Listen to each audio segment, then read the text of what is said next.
Billy the kid. I was once asked by a school to work with a family. The primary focus of my assignment was a second-grade boy we will call Billy. Billy's grandmother had custody of Billy and his younger brother at the time. Among the many issues I was asked to address was tardiness. The school had spoken to the grandmother about the issue several times and had threatened legal action. When the school spoke with the grandmother, she offered the same excuses as every other parent. Billy doesn't want to get up. It's hard to get him dressed and out the door.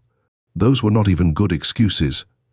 Anyone with kids has experienced the same problems getting them out the door for school. The school reflected the same advice they offered to every other parent. Get him up earlier. Prepare his things the night before. I went to the home to meet with the family.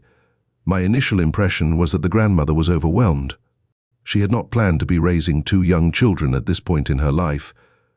I initially offered the same advice offered by the school. She graciously accepted the advice and promised she would try harder.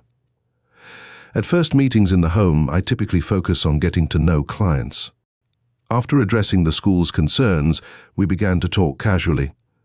During our conversation, she offered to show me the boy's bedroom. It was not something I typically did, but I accepted her invitation. It was like any other boy's bedroom. 2 beds, toys strewn across the floor, multiple posters on every wall. One of the boys casually mentioned, "There's a hole in the wall there." I didn't see a hole, so I looked at him with a questioning look. He just pointed to the poster and said, "It's right here." I looked to the grandmother, and she confirmed that there were holes behind every poster that was hung on every wall of the room. She explained that when she wakes Billy up in the morning, he gets angry and kicks holes in the wall. Stop. Think about what she said. He gets angry and kicks holes in the wall. Punching a hole in drywall is not easy for a grown man. For a 7-year-old, who is small for his age and still half asleep, it is fairly remarkable. If the grandmother would have been in his way, he may have broken one of her bones. What still lingers with me is the dismissive tone of the grandmother. She wasn't trying to hide it, she just didn't see how it was relevant to anything we were discussing. It had become part of her normal day-to-day life. When Billy kicked a hole in the wall, she just put up another poster and moved on to the next crisis. When she was explaining to the school that Billy didn't want to get up in the morning and that it was hard to get him out the door, she was being more than truthful. However, no one understood the gravity of what she was saying. Why would anyone expect that level of trauma to wake up a 7-year-old? This single event underscores the importance of going into the home. The grandmother had spoken to lots of professionals without disclosing this crucial information. It may have never been disclosed if someone had not been in the home attempting to connect on a personal level. The school officials justifiably believed that the grandmother was just like all the other parents they had dealt with over the years who were doing the bare minimum. Once they realized the severity of the situation, not only did they work with the grandmother to resolve the tardiness issues, but they actively worked to get her additional resources to help her grandchildren. The basics of parenting. Most children respond very well to the same generalized parenting strategies. There are lots of really good resources out there for parents who want to improve their parenting skills. There are several books written about nurturing, logical, loving, and even magical approaches to parenting. If you are seeking resources to become a better parent, you are probably already a better parent than you think you are. Most of the reputable parenting programs that I've studied use different verbiage, but teach the same basic principles. 1. Develop healthy, nurturing, appropriate relationships based on ample love and compassion. 2. Provide a safe, structured environment with clearly defined boundaries. 3. Use discipline sparingly. All 3 components are important, but at the heart of any parenting plan should be the relationship. The relationship you have with your child is key to long-term success as a parent. It's easy to put a child in timeout when he is 5, but when he is 15, you can't pick him up and put him where you want him. The relationship you established in the early years will be what matters at that point.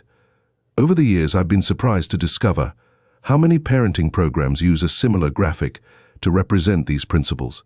It often looks something like this. Parenting pyramid. Discipline. Firm boundaries. Strong, loving relationships. There will always be challenges associated with raising children, No child or parent is perfect. Even though all kids will make mistakes, most children respond very well to the principles noted above. Most kids do not have behavior disorders. That's why they are called disorders. The 5% rule. I don't like to use a lot of statistics in my books, but this one matters. The first time I read this, it put my whole adult life in perspective. Everyone needs to understand it. This data comes from Carolyn Webster Stratton's research at the University of Washington. Most children will balk at up to 35% of directives given them. How many directives do you give your child throughout the day? Keep track of it one day, it's probably more than you think. For clarification, a directive can be anything from put on your shoes to don't stab your brother. A typical child will resist up to 35% of the directives they are given. Statistically, that means they will whine, pout, argue, or complain about 1 out of every 3 times you tell them to do something. For every 100 directives given, most children will resist 35 of them. Think about your daily routine. Think about getting ready for school. Think about getting ready for bed. Think about homework. Think about social situations. Does that percentage seem high? Does it seem low? Take a look at the following 100 directives a parent might give a child throughout the day. If you knew your child would willingly obey 65 of these, which ones would you choose?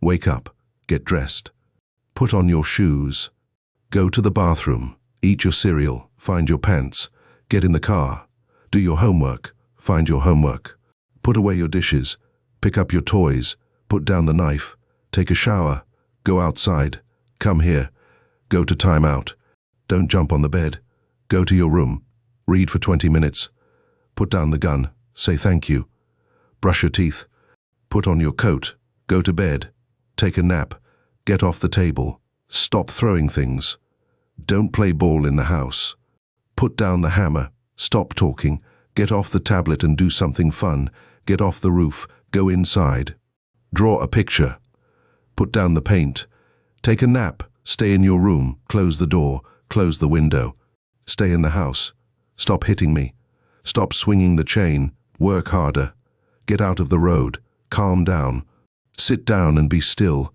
stop running, go run, put down the dog, stop chasing the cat, don't bite the animals, back up from the TV, set the table, empty the dishwasher, wash your hands, stop washing your hands, stop hurting your brother, stop hurting yourself, say please, stop picking at it, don't punch holes in the wall, eat your vegetables, stop throwing your vegetables, do not throw your shoes, put away your coat, pick up your book bag, clean up your room, roll up your window, stop yelling, do your math, apologize, tie your shoes, get that out of your mouth, no more candy, wash your hands, stop crying, toughen up, hug your brother, don't drink the bleach, cover your mouth when you cough, pull up your pants, hurry up, slow down, get ready for bed, clean your room, sweep the floor, make your bed, start your laundry,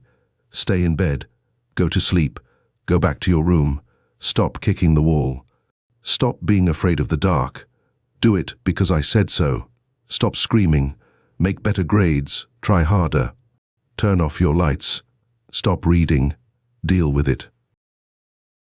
Think about it for a minute. If you give 100 directives throughout the day, a typical child will willingly obey 65 of them. That's not bad. A child with a behavior disorder will only willingly obey 5.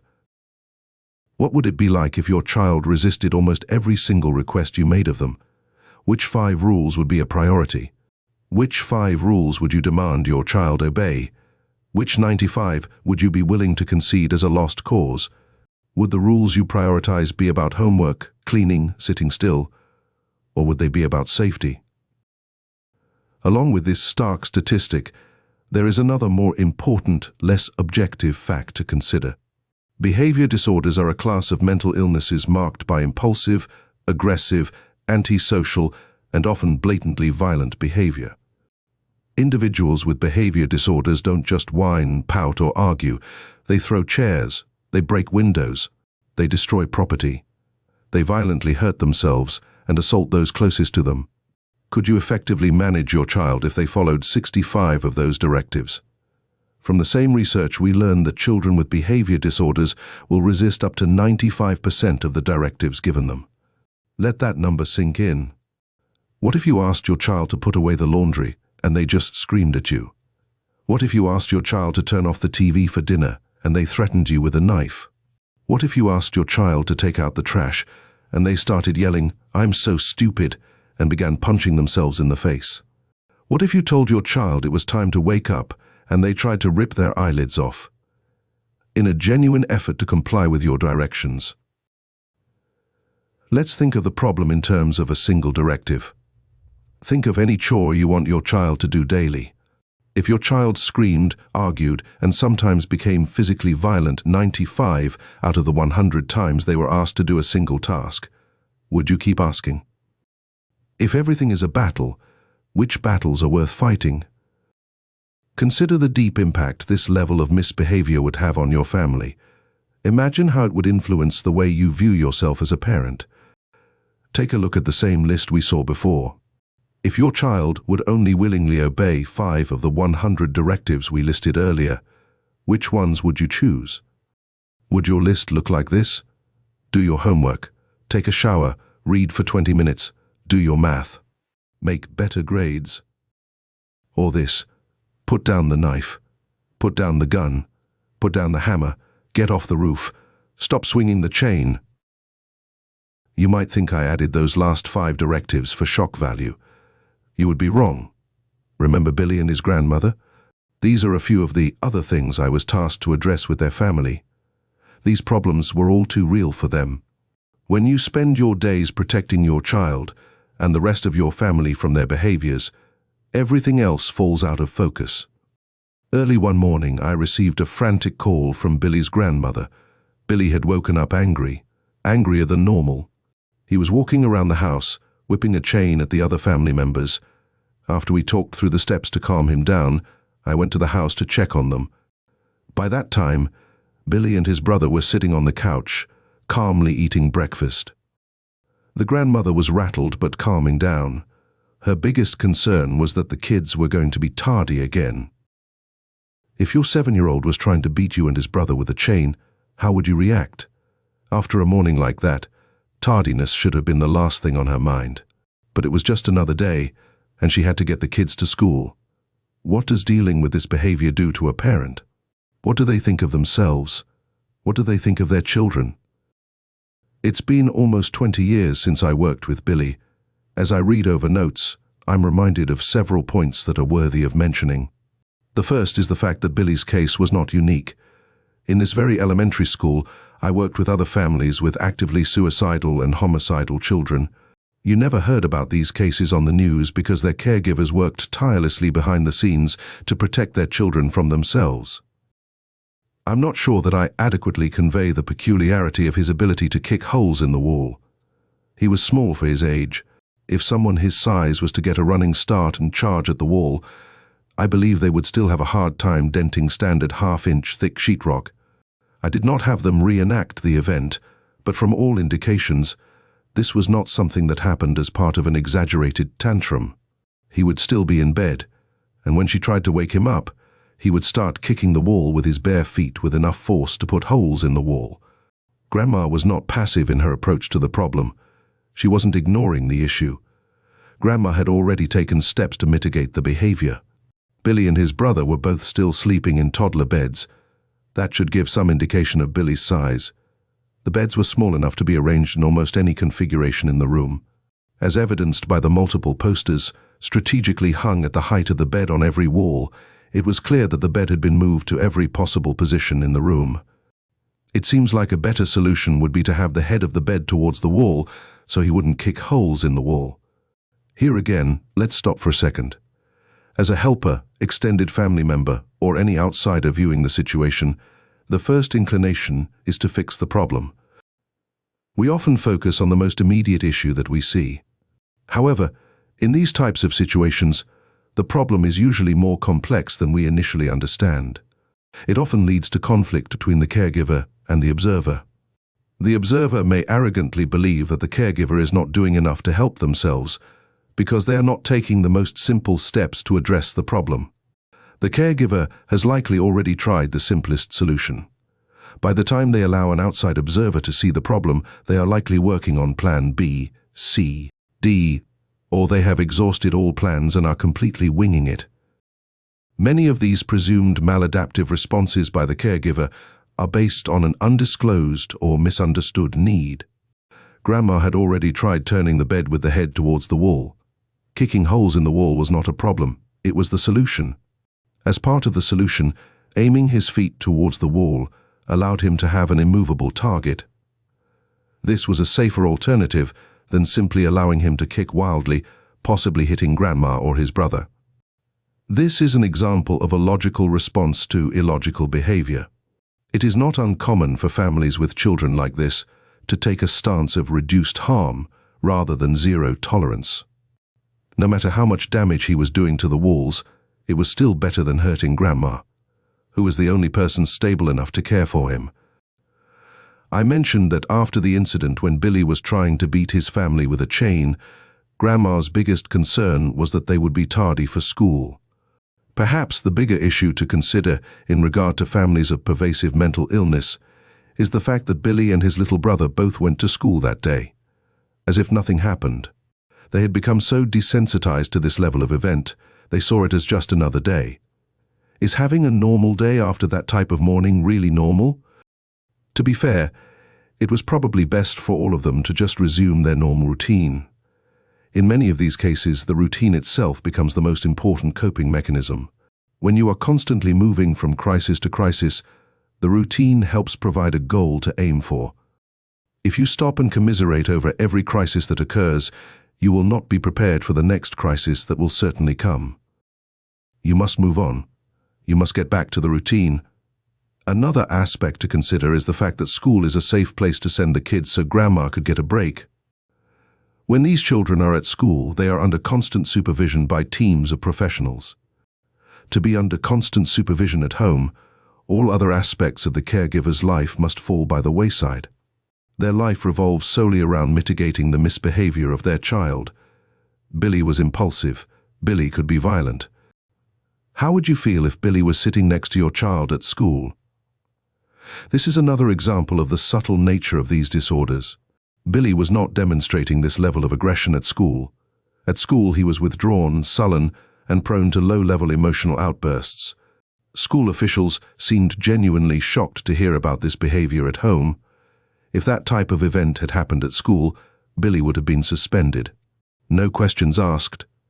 There would be serious questions as to whether he should be allowed back in school at all. But because it happened an hour before he got to school, it was barely acknowledged.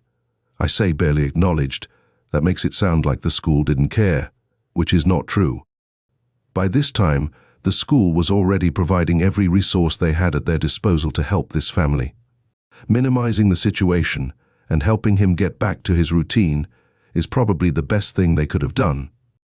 Mental illness does not begin in the psych ward of a hospital or in a psychiatric institution. The behaviors that are typically found in such facilities, which require teams of medical professionals to address, begin in the home. The same behaviors that may eventually result in institutionalization or incarceration are typically observed in childhood and are very often directed at family members closest to the affected individuals. Within my lifetime, the treatment of these disorders has radically changed. Until the 1980s, many of the disorders mentioned in this book would lead to institutionalization. Teams of doctors and medical professionals would be assigned to these children. Now they are living with the parents, and in many cases, the parents can't handle it. As you read this book, parents are trading shifts sleeping as part of their nightly vigil over their child that has threatened suicide or homicide. Other parents are locking themselves and their other children in their rooms at night for fear of what their mentally ill child may do. Even in these extreme cases, these children may not be hospitalized until they act on those ideations. There are kids experiencing this level of trauma on a daily basis at home. Siblings are often the most convenient targets. In the middle of them is a caregiver trying to protect and nurture both the perpetrator and the victim. To be very clear, I am not advocating institutionalization. However, we must acknowledge that the severity of the behavior within these families often rises to that level. In 2024, institutionalization for mental illness is rare. It is reserved for the most violent and critical cases. However, many mentally ill individuals exist in a state just outside the boundaries of this system. They may be just as violent and may have just as much trouble controlling their symptoms, yet for any number of reasons, they have not publicly manifested behavior that warrants permanent institutionalization. Once an individual enters the legal or institutional system, their prognosis does not typically improve. Not to spoil the ending, but children with mental illness usually come from parents with mental illness. Those children with mental illness eventually grow up and become parents. There are certainly exceptions, but typically you can see a family history of similar behavior. In Billy's case, both parents had lost custody because of their behavior. Grandpa was actually encouraging some of the dangerous behavior we discussed earlier. He thought it was funny. Boys will be boys. Grandma was not only trying to take care of her grandsons, but also trying to mediate between her husband, her daughter, and the school. She was trying to take care of everyone, and in the process, she couldn't take care of herself. All of these issues had become part of daily life. Just like with the holes in the wall, she had learned to cover up the problems and keep moving on. To further complicate this issue, parents don't always talk about it. Successful parenting is considered our divine purpose on this earth. It's our ultimate calling. If the kids are successful, their parents are viewed as successful. No one wants to openly discuss their failures as a parent. If successful parenting is the ultimate test of success or failure in this life, would you want the world to know that you are afraid of your child? As public awareness of mental health becomes more common, we must discuss the unique needs of the individuals charged with caring for the mentally ill. At the onset of this conversation, there is one critical issue of treatment we must discuss. One of the most important aspects of living with mental illness is that it may never truly be fixed. For some individuals, successful treatment may simply mean learning a few basic coping strategies. For some, it may mean a small dose of medication. But for some individuals, no amount of medication, psychoeducation, or therapy will ever be enough. While I truly believe no one is destined to fail, progress does not look the same for every individual or every family. Some individuals and their families may need lifelong support. For some families, a sympathetic shoulder to cry on and providing help where needed is all that can be done. For others, helpers must take a hard, inflexible stance and intervene judiciously when necessary. In every case, helpers must never lose their empathetic mandate to address every individual within the family with unconditional positive regard.